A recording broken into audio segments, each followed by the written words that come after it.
भज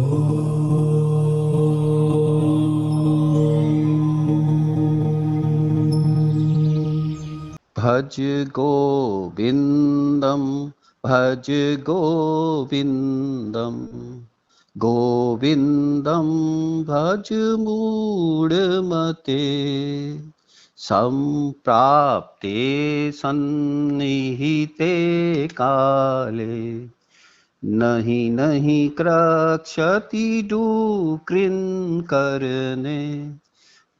हाँ, तो अब हम भज गोविंदम शुरू कर रहे हैं। भज गोविंदम कब बोला गया है? जब भगवान शंकर, जो शंकराचार्य थे, जो ओरिजिनल शंकराचार्य थे, जब वो बनारस में अपने शिष्यों के साथ जा रहे थे, तो शिष्य जो थे, उनके शिष्य थे, 14 शिष्य उनके साथ थे। 14 शिष्य मतलब 14 आप उनको मिलाकर, उसी 13 उनके साथ थे और एक वो खुद थे। तो 14 जने ये जा रहे थे, बनारस में यात्रा पे थे। तो यात्रा पे जाते जाते उन्होंने क्या देखा कि उसका नाम क्या, किसी एक बहुत बुजुर्ग आदमी, कोई जो है 70-80 साल का पर्सन जो होगा, 70 to 80, जो काफ़ी बूढ़ा हो गया था, वो जो संस्कृत की व्याकरण है, वो उसका नाम क्या, उस टाइम उसको पढ़ रहा था। तो भगवान शंकराचार्य जी ने पूछा उनसे, शंकराचार्य जी ने, कि अभी व्याकरण क्यों पढ़ रहे हो? उसका नाम क्या, इतना अभी से संस्कृत के जो शब्द हैं उनको क्यों सीख रहे हो? तो उसने कहा कि भाई मैं संस्कृत इसलिए सीख रहा हूँ कि जो हमारे सारे वेद हैं वो उसका नाम क्या इसमें संस्कृत में है। तो मैं अभी संस्कृत सीख रहा हूँ, उसके बाद मैं सारे वेदों को पढ़ूंगा और वेदों को पढ़ने से ही मेरा वो उसका नाम क्या कल्याण होगा। तो उस टाइम उनके मुख से ये वाला जो स्तोत्र है भज गोविंदम, ये उन्होंने उसकी दशा देखकर, ये कि भाई ये देखिए कि ये जो है अभी संस्कृत सीख रहा है और उसके बाद जो है उसका नाम क्या, ये प्रभु का ज्ञान प्राप्त करेगा वेदों से, उसके बाद उस ज्ञान को उसी अपनी जिंदगी में डालने की कोशिश करेगा। और ये क्या इससे इसको कुछ होने वाला है? ये तो मृत्यु को प्राप्त हो जाएगा। तो उन्होंने उस टाइम ये बोला कि भज गोविंदम गोविंदम भज मूढ़मते संप्राप्ते सन्निहिते काले नहीं नहीं रक्षति डुक्रिन करने। उसने बोला, जब ये अगर अब आप जब इतने बड़े हो गए, इतने बुजुर्ग हो गए, अगर अब व्याकरण सुनोगे, अब व्याकरण सीखोगे, तो कब वेद पढ़ोगे? और कब वेद पढ़ने के बाद जो है कि आप उसको वेद पढ़ने के बाद उसकी प्रैक्टिस करोगे, उसको अपने निध्यासन में लाओगे, और तो उसका नाम क्या, उससे पहले ही आपका अंत हो जाएगा। मतलब इसके कहने का क्या है कि अगर आपने जब एप्रोप्रिएट टाइम पे, जब आपका टाइम है शुरू में, जब अगर बचपन में आपने जो उसकी एबीसीडी नहीं सीखी, तो आप एंड समय में जब सीखने की कोशिश करोगे तो आपको कुछ भी हाथ नहीं रहेगा। ये जो चीज है अपने टाइम पे सीखनी चाहिए। और अगर जो है, और जो व्याकरण है वो आपको अनुभव नहीं कराएगी। अनुभव तो आपकी जिंदगी में जो भी आपने काम किया होगा, जैसे भी कर्म किए होंगे, उन कर्मों के आधार पर ही आपको अब उसका नाम क्या नेक्स्ट जन्म मिलेगा, या उन कर्मों के आधार पर ही आपका प्रारब्ध बनेगा, या उन कर्मों के आधार पर ही आपका फ्यूचर बनेगा। उसका प्रारब्ध भी उसी से बनेगा, फ्यूचर भी उससे बनेगा। तो इसलिए जो अप्रोप्रिएट टाइम है, अगर टाइम पे हमने कोई काम नहीं किया, अगर टाइम पे अगर हमने, जब हमने बचपन से लेकर आखिर तक अगर टाइम पे काम नहीं किया, तो हमें कोई भी चीज प्राप्ति नहीं होगी और हम हाथ मलते हुए रह जाएंगे। क्यों? क्योंकि अंत काल में व्याकरण पढ़ने का कोई फायदा नहीं है। अंत काल में तो अगर हमारा अंत काल में क्या चाहिए हमें, कि हमारी जिंदगी का क्या हमने जिंदगी गुजारी है, वो वाले विचार चाहिए। क्या हमारा स्वभाव, ये समझ के जो हम पहले व्याकरण समझेंगे, फिर उसके वेदों में क्या लिखा है शास्त्रों में वो पढ़ेंगे, फिर उन वेदों को अपनी जिंदगी में कब डालेंगे, और कब डालेंगे और कब अपने स्वभाव को बदलेंगे। क्यों? क्योंकि मृत्यु के समय आपका स्वभाव ही अंतकाल में जो है व्याकरण काम नहीं आने वाली।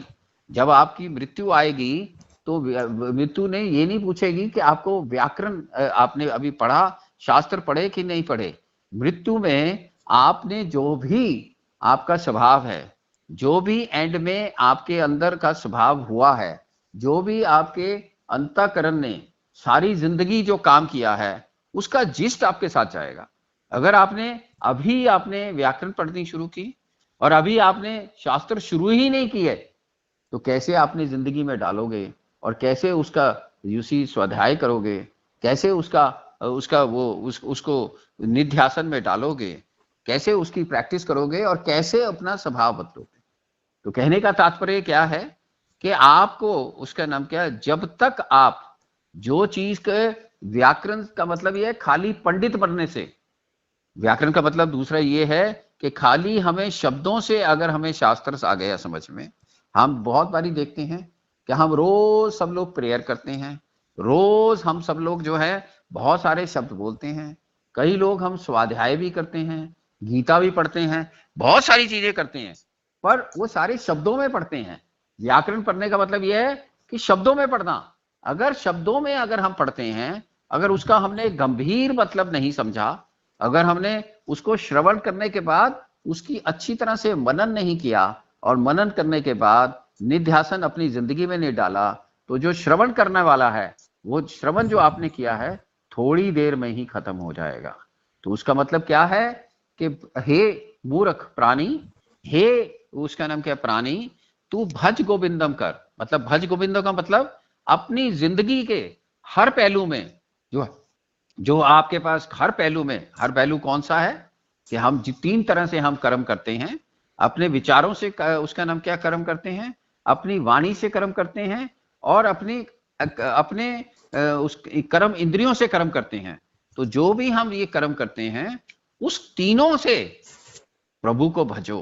प्रभु को भजना का मतलब ये है अपनी अपनी सारी इंद्रियों से कैसे प्रभु को भजा जाता है, ये आप सोचिए और समझिए।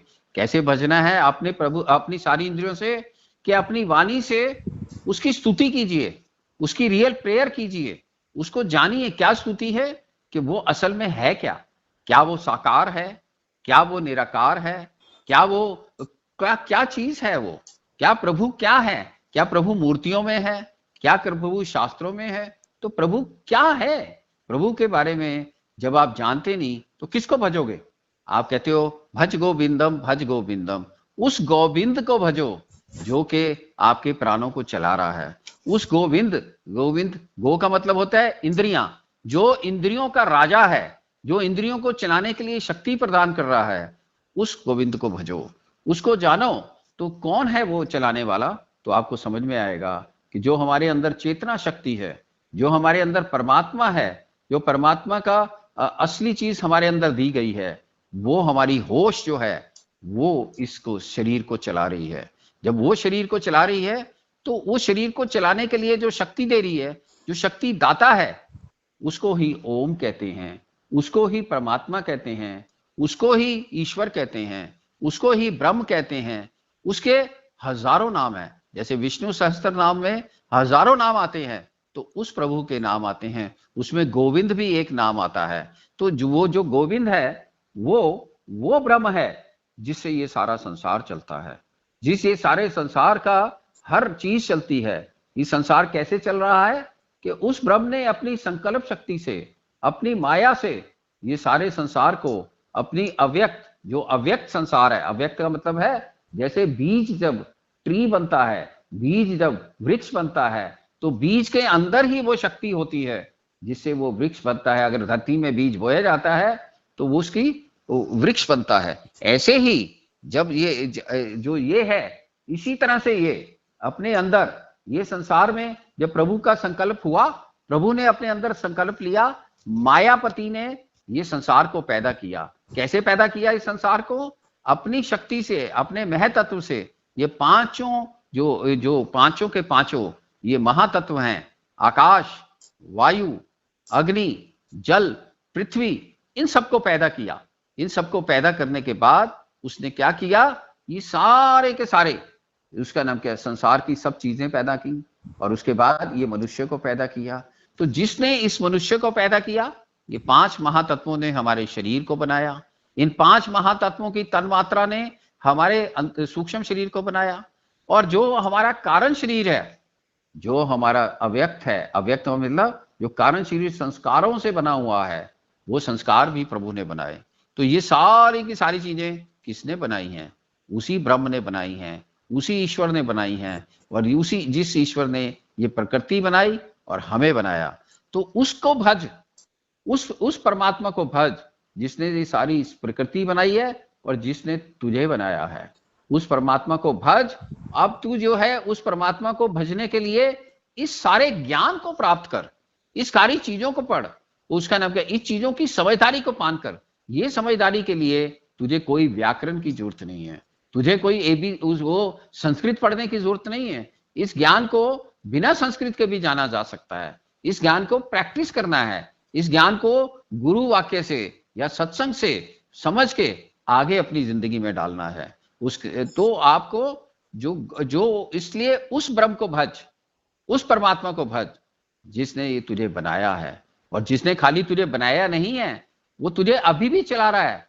वो तेरे अंदर होश प्रदान कर रहा है, तेरे अंदर प्राणों का संचार कर रहा है, तेरे अंदर हर चीज जो तेरे अंदर है, हर चीज जो तेरे अंदर है, वो उसको एनर्जी दे रहा है। आप सोचिए कि हमारे अंदर एनर्जी, ये प्राण जो हैं, प्राण इतने तरह से एनर्जी देते हैं, हमारे ब्लड को चलाते हैं, हमारे खाने को हजम करते हैं, हमारे विचारों के लिए उदान प्राण काम करते हैं, हमारे जो उसका नाम क्या, सांस लेने के लिए जो एनर्जी हर जगह शरीर में जाती है, वो जब हम प्राणों से लेते हैं तो इस तरह से अंदर जाती है। और अपान हमारे अंदर से जो भी गंदगी है, जो भी मल है, उसको बाहर निकालते हैं। तो प्राण, अपान, व्यान, समान, उद्दान, इन सबको एनर्जी प्रदान करने वाला, इन सबको एनर्जी कंट्रोल करने वाला, इन सबको उसका नाम क्या, इस एनर्जी के साथ साथ हमें होश देने वाला, हमें होश देकर, ये जैसे होश से हमें पता लगता है कि हम जिंदा हैं, हमें जिंदा रखने वाला, तो ये जो कौन करने वाला है, ये जो चेतनता दे रहा है, वो ही ईश्वर है जिसको सच्चित आनंद कहते हैं। और ये वही ईश्वर है जो हमें प्राणों का हमारे अंदर संचार कर रहा है।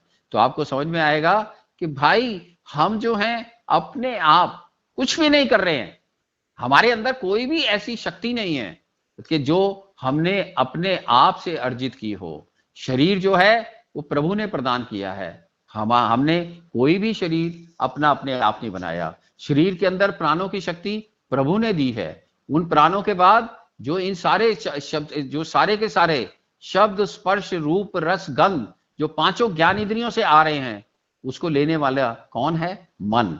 हम उससे शब्द कानों से सुनते हुए मन उसको ग्रहण करता है, आंखों से देखते हुए मन जो है रूप को ग्रहण करता है। और जब हमारी त्वचा, जब जहां पे टच है, उस सारी चीजों को, टच को मन ग्रहण करता है। तो जब उस रस को स्वाद इंद्री, जो हमारी स्वाद है, वो ग्रहण करती है, स्वाद इंद्री के थ्रू मन ग्रहण करता है। और गंध जो है, जो घ्राण इंद्री है, उससे सुगंध जो है, उस सुगंध को घ्राण इंद्री ग्रहण करके मन उसको फाइनली ग्रहण करता है। तो मन जो क्या कर रहा है, शब्द, स्पर्श, रूप, रस, गंध, ये सबको सब ले रहा है। आप सोचिए, आपने कभी भी ये एनालाइज नहीं किया कि हमारे अंदर का सिस्टम जो है वो प्रभु ने इतना एक्सीलेंट बनाया है कि हमें इस संसार से इंटरेक्शन करने के लिए जो ज्ञान इंद्रियां दी हैं वो इतनी ब्यूटीफुल हैं कि सारे संसार को हमारे मन के अंदर ले आती हैं। और सारे संसार को मन में अंदर लाकर जो भी हम उससे पाते हैं, उसके बाद, पाने के बाद, एनालाइज करने के बाद बुद्धि हमारी प्रतिक्रियाएं देती है, तो हमारे संस्कार बनते हैं। तो आप सोचिए कि ये सारी चीजों से इसको बाहर से जो मन लेकर आता है, इसको फील करता है। इन पांचों इंद्रियों से शब्द, स्पर्श, रूप, रस, गंध, इन सबको फील करता है। और जब इसको फील करता है, इसके बारे में बुद्धि विचार करती है। तो बुद्धि जो है वो विचार कर रही है कि ये क्या चीजें हैं। जो मन है वो इन सारी चीजों को ग्रहण कर रहा है। जो शरीर है वो इन सारी चीजों को ग्रहण करने के लिए हमारी इंद्रियों की खिड़कियां प्रोवाइड कर रहा है। और जो हमारे बाकी, जो हमारे विचार करने से जो हमारे एक्शन है, वो कर्म इंद्रियां, मन के थ्रू कर्म इंद्रियां उसको बाहर काम कर रही हैं, तो आप सोचिए कि आपको ये समझ में आएगा, ना तो शरीर हमने खुद बनाया है, ना ये इंद्रियां हमने बनाई हैं, ना ये मन बनाया है, ना ये बुद्धि बनाई है, ना ये चित्त बनाया है। हमने ये कोई भी सूक्ष्म शरीर, कारण शरीर कुछ भी नहीं बनाया। सब कुछ हमें बना बनाया मिला है, और बना बनाया मिला है, और बना बनाया मिला है, हम इलीगली इसके ऊपर हमने अधिकार जमा लिया है। आप बताइए अधिकार कैसे जमा लिया है? हम कहते हैं मैं, मेरा शरीर और मैं, मेरा ये नाम है, मेरा ये शरीर है और मेरा ये नाम है। आप ये बताइए, क्या आपको अपना आपका नाम बचपन में कुछ भी रखा जाता तो क्या ये शरीर का नाम है? किसका नाम है? तो आपको पता है लगेगा ये उसका नाम है जिसका कोई नाम ही नहीं है, जो बेनाम है। एक्चुअली आपने अपने आप ही कहना शुरू कर दिया ये मेरा शरीर है, ये मेरा नाम है। और असल में देखा जाए ना आपका ये शरीर है, ना आपका ये नाम है, क्योंकि जो नाम वाला है जिसको मैं कह रहे हो वो तो एक विचार है। तो आपको जब समझ में आएगा कि ये सारा विचार है, इसको चलाने वाला, इसको होश देने वाला ईश्वर है, प्राणों की एनर्जी देने वाला ईश्वर है, और ये सारे सिस्टम चलाने वाला ईश्वर है। तो हम क्या कर रहे हैं? हम अपनी वासनाएं, हम जो अपनी वासनाएं थी, हमारे जो डिजायर्स थे, हमारी जो आकांक्षाएं थी, हमारी जो संस्कार थे, उनको इस शरीर के थ्रू हम भोगना शुरू कर देते हैं। हमने क्या किया? ये सारे इंस्ट्रूमेंट हमें मिले हुए थे, इन इंस्ट्रूमेंट को मिले हुए हमारे जो संस्कार थी, वासनाएं थी, डिजायर थी, इन इंस्ट्रूमेंट के थ्रू हमने अपनी डिजायर्स को पूरा करने के लिए ये सारा चीज जो हमें प्रभु ने प्रदान किया था उसका यूज किया अपनी स्वार्थ के लिए, अपनी इच्छाएं पूरी करने के लिए। और जब इच्छाएं पूरी की तो हमें क्या है? हम क्या बन गए? इस शरीर के कर्ता बन गए और भोक्ता बन गए। आप सोचिए, हम कर्ता भोक्ता बन गए, जबकि इसके कर्ता जो हैं वो प्रभु हैं, और असल में भोक्ता भी ये प्रकृति है।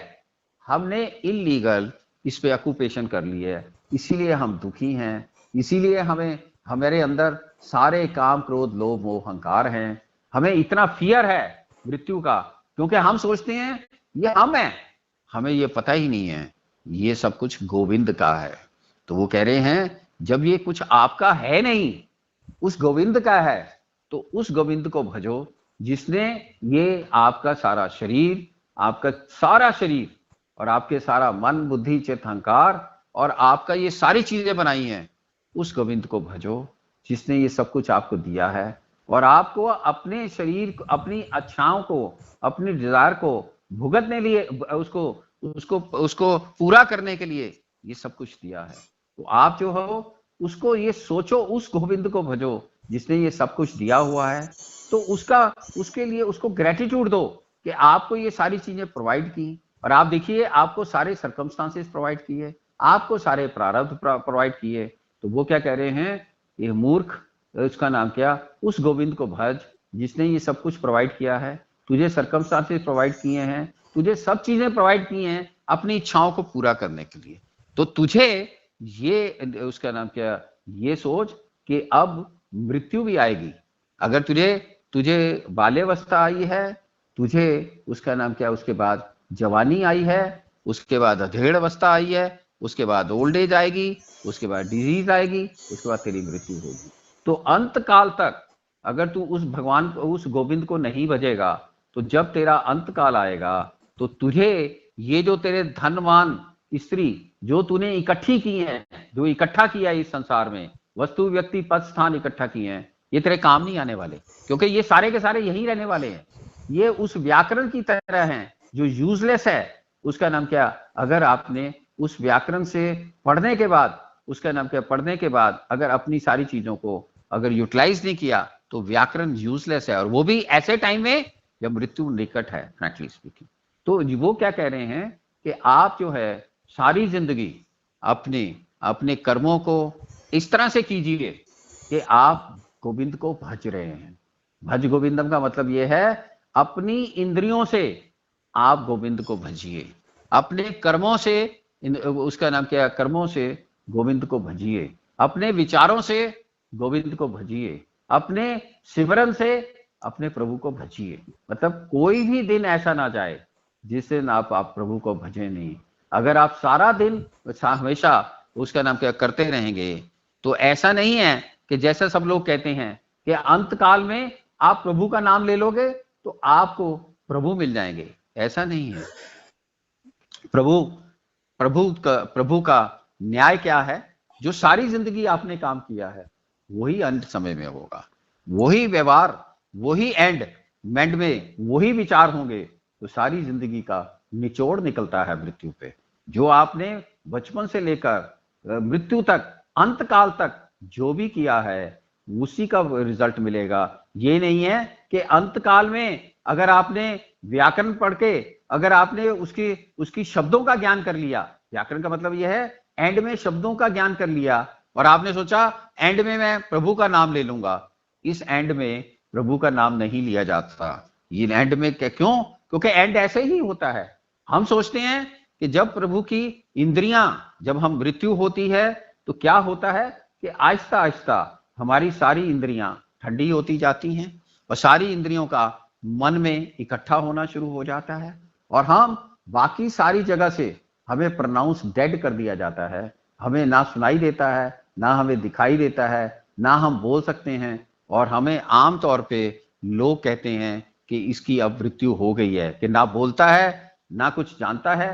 पर क्या होता है आखिरी समय में हमारे अंदर, यू सी, ऐसी फिल्म चलती है लास्ट 2-3 मिनट्स में, ऐसी फिल्म चलती है कि सारी जिंदगी का, क्योंकि हमें निचोड़ निकालना है, आखिरी विचार निकालना है, क्योंकि आखिरी विचार जो है इस शरीर से बाहर निकलने के पहले एक आखिरी विचार होगा, और वह आखिरी विचार क्या होता है? आपकी सारी जिंदगी का सत्य, सारी जिंदगी में जो आपने किया है उसका सत्य निकलता है।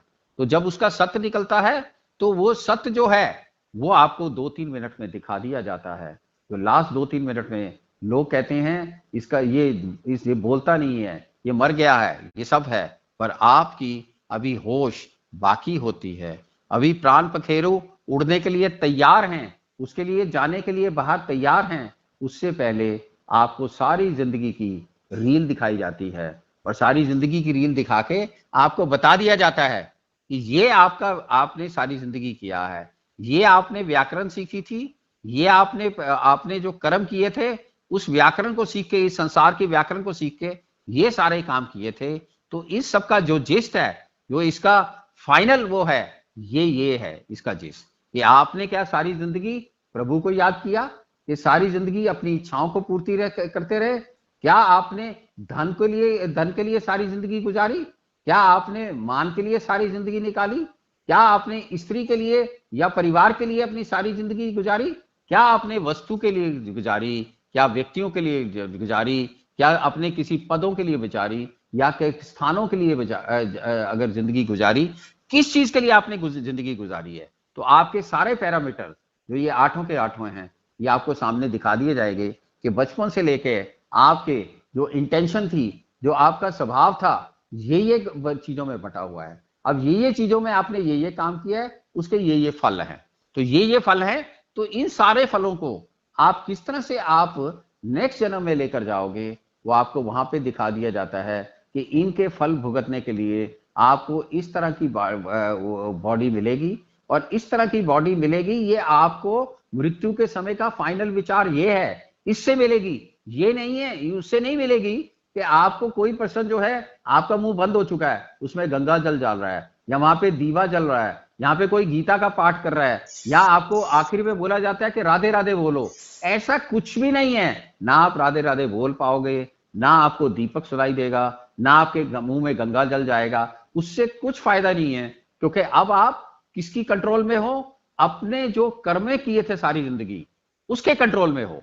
आप इस टाइम अपने कर्मों की जो गति है उसको नहीं बदल सकते, उसके ऊपर आपका सारा कंट्रोल हट जाता है।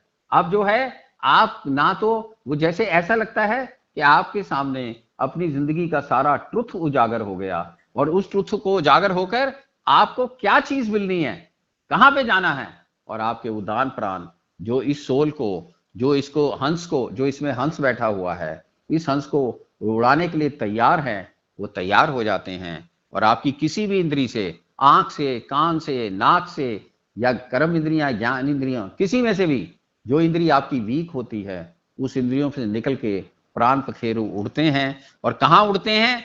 वो आपका आखिरी विचार जो होता है, आखिरी विचार का मतलब आखिरी स्वभाव, एक विचार नहीं होता, टोटल स्वभाव, उस स्वभाव से आपकी गति होती है। और गति, उस गति से आप कहाँ जाएंगे ये डिसाइड होता है, और कहाँ से कैसे वापस आएंगे वो डिसाइड होता है। ये सब प्रभु का न्याय है। जो प्रभु का न्याय के लिए ये सारा का सारा खेल रचा हुआ है। इससे आप दोबारा कहाँ पैदा होंगे, क्या आपको मिलेगा, कौन से सर्कमस्टांसिस होंगे, कैसे आपके बंधनों का न्याय होगा, सब आपकी जिंदगी के निचोड़ से डिसाइड होता है।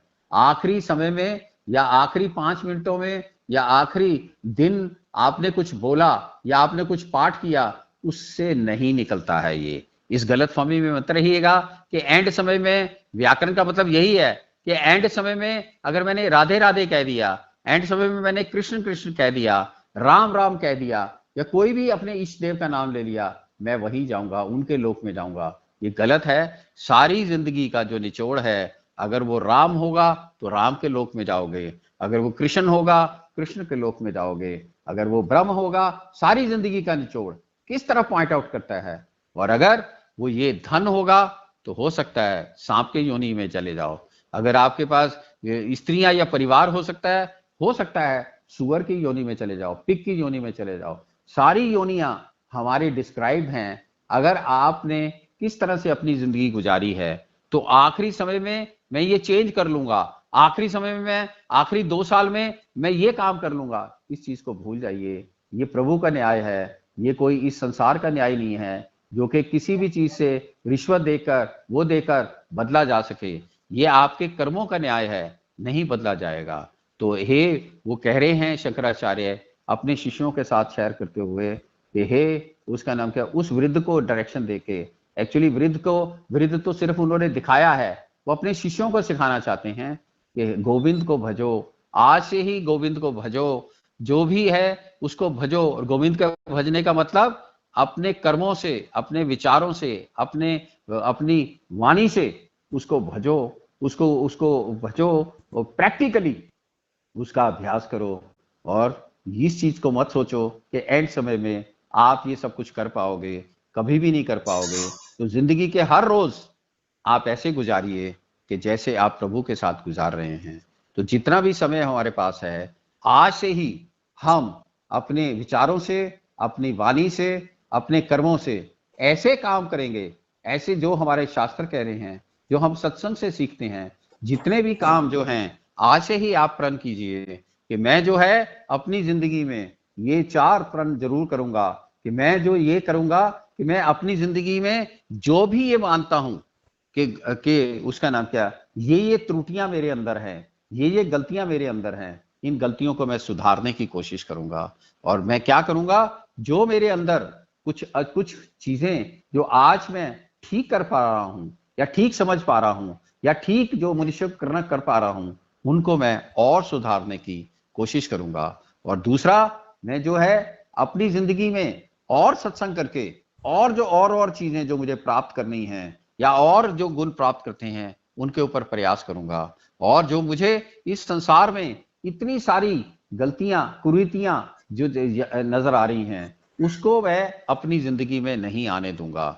जब मैं इन चारों चीजों को अपने दिमाग में डालूंगा, रोज इसकी प्रैक्टिस करूंगा, और रोज जो है मैं ऐसा ही सोचूंगा कि यही मेरा अंतिम दिन है, आज ही मेरा अंतिम दिन है। और जब मैं शाम को सोऊंगा और रिव्यू करूंगा अपनी जिंदगी को, तो यही पाऊंगा कि मैं जो है उस प्रभु की तरफ चलने के लिए, उस गोविंद को भजने के लिए मैं तैयार हूं। और आज भी मैंने अपनी वाणी से, अपनी विचारों से, अपने कर्मों से आज भी प्रभु को भजा है। भजने का नाम उसको, प्रभु को अपने सारी दिनचर्या में डालना है। तो अगर मैं आज से इस दिनचर्या को डालता हूं, तो मुझे कोई घबराने की जरूरत नहीं कि अंत काल में मेरा क्या विचार होगा, मैं कहाँ जाऊंगा। मेरा विचार आज ही मुझे बता देगा।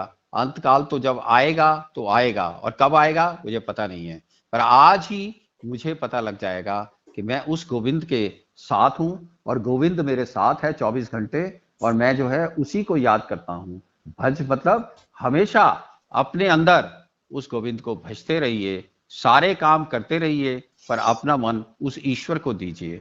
इस तरह से वो जो शंकराचार्य जी ने अपने शिष्यों से इस तरह की शुरुआत करने के लिए बोला कि भाई इंतजार मत कर, कब समय खत्म हो जाएगा, ये मत सोच कि मैं थोड़े दिनों बाद कर लूंगा।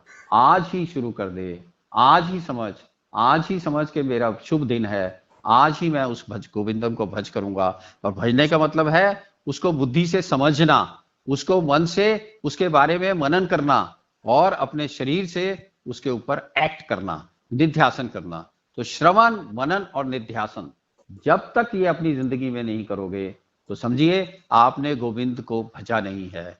भजने का मतलब खाली उनका जपना नहीं है, भजने का मतलब जो भी शरीर में सारे अंग हैं उनसे उनके लिए काम करना, उनके लिए सोचना, उनका श्रवण करना, ये सब करोगे आप। और हर काम में चाहे आप कुछ भी हो, सारे कोई भी काम करते हो, चाहे वो आप उसका नाम क्या प्रोफेशनल हो, चाहे आप हाउसवाइफ हो, चाहे आप कुछ भी करते हो, उसमें उस प्रभु के गुणों को कैसे डालना और प्रभु जो चाहते हैं जैसे आप काम करो उनको किस तरह से काम करना, जब इसके ऊपर विचार करके अपनी जिंदगी को करोगे तो वो है भज गोविंदम। तो अपनी जिंदगी में सारा दिन अपने कर्मों से भज गोविंदम गाते रहो और उसका एंड समय का इंतजार मत करो। और इस तरह से जब करोगे तो आपका एंड शुद्ध होगा और आपको असल में समझ में आएगा कि गोविंद क्या है। ऐसे ही हमें करना चाहिए। We will continue.